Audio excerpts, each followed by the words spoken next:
Okay, it is finally time for my Pokemon Pokopia review. I've gotten a lot of requests for this really special game that has been getting a lot of buzz all over the internet since its release. So let's find out if this is the game of the year that a lot of people are trumpeting, or if it's just something special for cozy gamers to enjoy.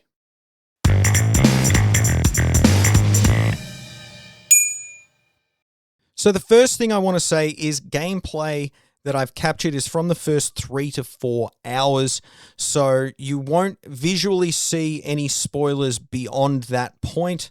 At that point, I started to play in sort of a more normal setting, but I will be talking about things a little later in the game, but not in a spoilery sense, just more in a general discussion of how the game operates, because I know a lot of people, when it comes to Pokemon games, are a bit on edge. Also, this game has a lot of buzz about it, so I just want to put that out there for you. So let's just continue right in head first with the review. As many of you might know, you play as a Ditto who is looking for his trainer. Cue the character creator, which I think works relatively well. It's pretty basic, but you can just sort of set up a character that looks somewhat like you for your adventure. And yeah, you just kick off. You run into Tangrowth very early on, probably within the first 60 seconds. And he takes the role as the professor throughout the game, sort of helping the story along. And essentially what you find out is that you're in a post-apocalyptic Kanto, and you're unsure where all of the humans and Pokemon have gone, but you come to a decision: how about we clean up the place, make it look its best? Pokemon and people will hopefully come back once they see just how lovely we've made the place. This game is absolutely the coziest of cozies that you're ever going to see. And I think if these games are anywhere up your alley, you absolutely should be checking it out. The game was developed by Koei Tecmo, and it's the team that specifically made Dragon Quest Builders 1 and 2. So they do have experience in this genre, and it definitely shows. They probably, while I didn't play those games, it definitely looks like they'd learned a thing or two from those games, but also took inspiration from games like Animal Crossing and Minecraft. I think if you like any of those games, this is just absolutely one to check out. But as somebody who really didn't connect with Minecraft and just lost what seemed like all the time in the world to Animal Crossing, this game has made me realize that Animal Crossing might be the training wheels to the bike that is Pokemon Pokopia. Within the first few minutes, you can already see that the first area that you're in is bigger than your Animal Crossing island. For the first few hours, you realize, oh my god, this game is so overwhelming, just due to the sheer size of it. Until, after you roll credits, there are multiple locations, and all of the other locations are bigger than this first location. So there is an endless amount of things to do. The first sort of characters that you roll into are your sort of Squirtle, Bulbasaur, Charmander, and they'll teach you basic things like, your water gun and being able to create grass. But once you find Scyther in Hitmonchan, probably a bit into that first sort of 2-3 hours, that's when things open up. That's when you can learn to cut, and you can sort of learn to punch blocks thanks to Hitmonchan. And that really gives you the opportunity to start clearing out the world and designing it to your heart's content. However, there is a story going on at the same time in each of the areas. The main objective is to rebuild the Pokemon Center and to sort of get the overall level of the area to level 5. And the way to do that is through general story it is also to provide each of the Pokemon a fantastic habitat that they want to live in. Habitats for Pokemon are sort of the way you will sort of, quote unquote, in this game, catch them to bring them in. There is only one version of each Pokemon as far as I'm aware, so the Squirtle you meet right at the start, that's the only Squirtle you're going to come into contact with. Same for a Pikachu, and so on and so forth. And they might go, I like grass, 4 spots of grass, and then boom, they'll appear, and then they'll bring something new to the game, whether it'll be a little story element or the request that they'll give you to make their habitat as good as it can be to increase their comfort level, which in turn increases the level of your overall area. The sheer number of items in this game is overwhelming. I started the game very early on. I was sort of pressing around with buttons, and you can just see just how many items are in this game and how many options there are to build. You will not run out of things to do in this game if you really want to give your life to it. You are able to build houses, whether they are certain sets that the game provides, or you can literally just grab building blocks and build to your heart's content. And I think that's where there's going to be a community for this game for many years to come. And I think there's going to be many a YouTube tutorial on how to build X, Y, and Z and so on and so forth. And that is really going to be quite a joy for those people. I've seen a few videos and I'm just in awe of what they've been able to build with this tool set. The game's story is bleak, but there is a heart to the game that is really hard to ignore. Basically, every Pokemon almost just seems to be like an adorable toddler or child, however you like to look at it. And Ditto gets to be sort of like the dad helping everybody out, or the mum, however you like to look at it. And I think it works really well. The gameplay loop is actually quite special. Create a habitat for a Pokemon, improve the Pokemon's comfort level. In turn, the overall level of the area improves. You're able to unlock new recipes and things to build, so it creates that incentive to keep going. And there's always something to work on, whether it's something in the main story, whether it's something you're building for a Pokemon. They might want something as simple as a toy. They might want food. They might want a little decoration.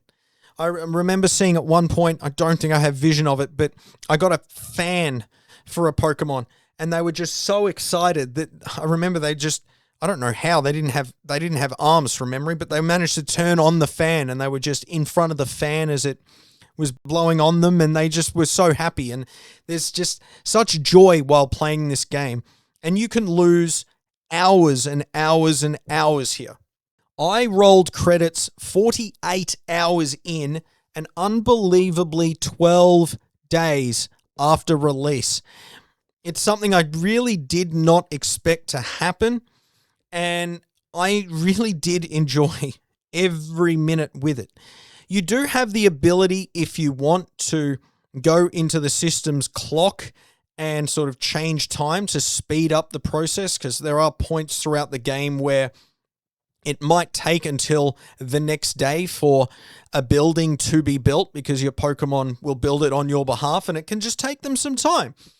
And you might want to speed that up, but the game will give you so many things to do in that initial period, like story period of the game, that you can always go and do something else. You're never going to feel like you've hit a roadblock and that's it for today. I might as well go away and do something else, which is an issue that Animal Crossing sort of had once you hit the main credits. Unless you were really wanting to sort of evolve your town to the way that you wanted, really there was only so much you could do every day. That isn't the case here.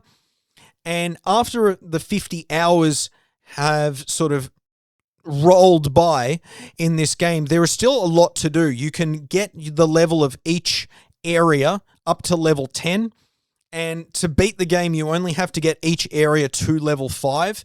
And it's going to take a lot to be able to achieve that. You're going to have to get every habitat for every Pokemon to be tip-top. When I rolled credits, I had a total of 117 Pokemon throughout all the areas. There is a belief, I don't know the full number, but there is around 300 Pokemon to get. So there is just so much to do after you roll credits. And that doesn't even take into account the amount of customization that the game has to sort of beautify every area. As I said, this first area is bigger than your entire island on Animal Crossing New Horizons.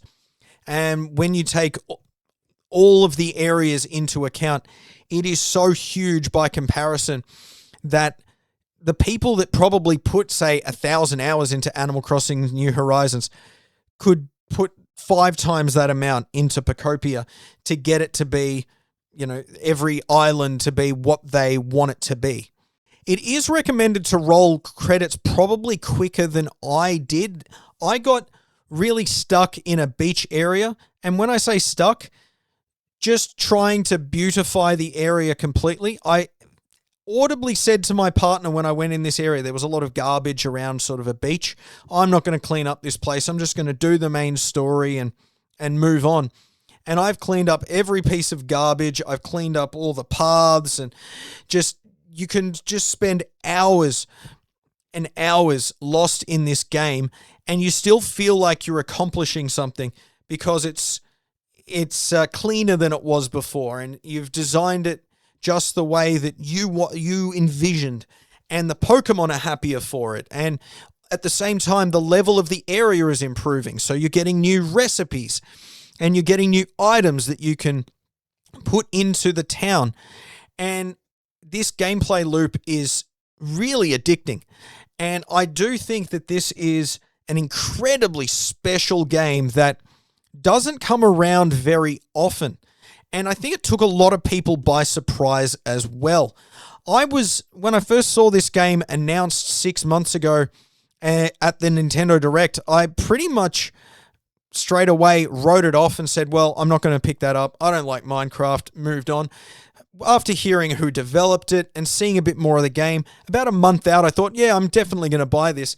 By the release day, I was just so excited to finally jump in, and I really, really enjoyed my time with it, and I guarantee that this will be a game that is probably going to get a lot of DLC over the years to come, because I don't see the reason for an outright sequel unless it's for, say, the Switch 3, 10 years from now, let's say. I think we're going to see a lot of DLC come to the system over the next couple of years because the game sold 2.2 million copies in the first 4 days. It has been very hard to find physically on shelves. It's been very, very popular. I will see that this game will get to 10 million sold over the course of Switch's life cycle. It'll probably be the biggest selling game in Koei Tecmo's history, which is kind of crazy to think about. And I can easily see them adding another 100 Pokemon with new habitats, more things to do, more story, new islands to clean up.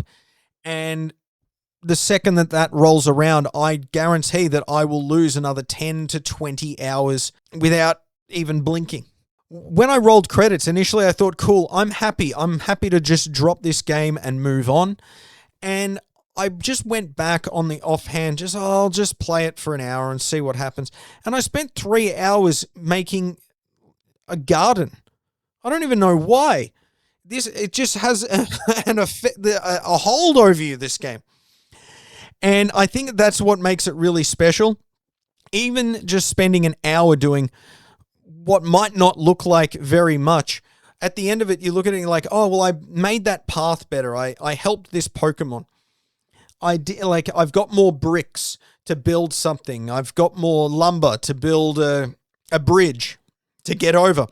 And this is what I think is going to be very, very addicting for the common gamer, but the cozy gamer, this might be a life game that is going to rival games like Animal Crossing New Horizons and Stardew Valley as one of the all-time greats in this genre.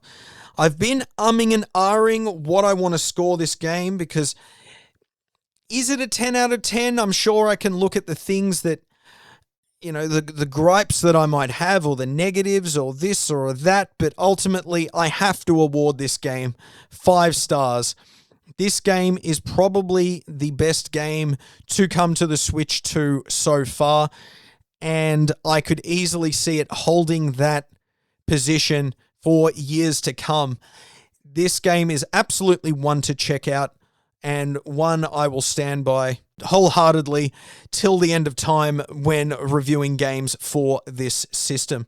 Let me know what you think if you've played it. I'll see you next time for another review or more takes on games. Be sure to like and subscribe, and we'll see you later.